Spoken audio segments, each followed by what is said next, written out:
So what are the key elements to a trust? Certainty, parties and obligation. With regards to certainty, there are three aspects which need to be fulfilled: intention, subject and object.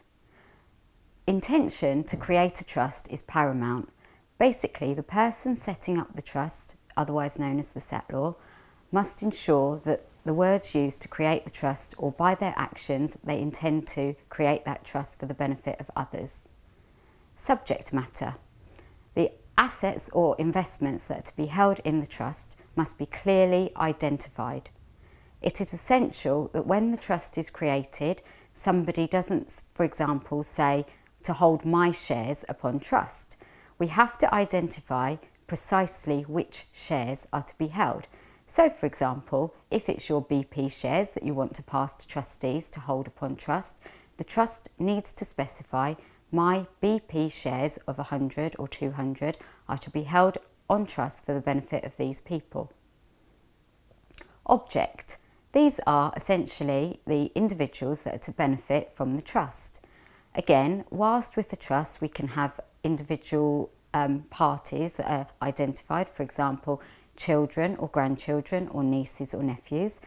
If you wanted somebody like your friends to benefit from the trust, you would need to identify which of those friends are to benefit. The trustees essentially need to be able to identify the people that are to benefit under the terms of the trust. Moving on to parties to a trust. The parties comprise of the settlor, the trustees and the beneficiaries.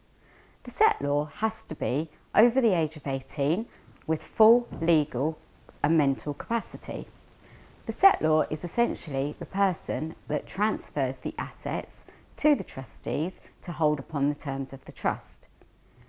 It is possible to have more than one settlor to a trust. Essentially, anybody that adds to a trust will be a settlor to that trust. The trustees, again, the trustees have to be over the age of 18 with full legal and mental capacity. In law, there is no maximum or minimum number of trustees identified. However, if it is a trust for land, it does need to be a maximum number of 4 people. In other cases, it doesn't matter with regards to number of trustees. For most life assurance company trusts, the minimum number of trustees is usually specified as 2 people, and this is in order to avoid any conflicts of interest.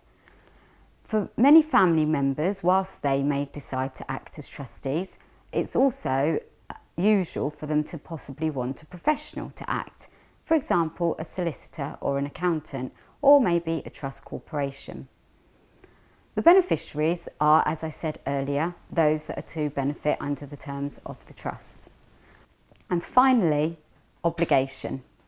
When a trust is set up, the trustees are under an obligation to ensure that they manage the trust fund and the assets therein on behalf of the beneficiaries. So they have to act in the best interests of those beneficiaries. In a case where the 3 certainties are not satisfied, it is important to note that the trust may in fact be invalid.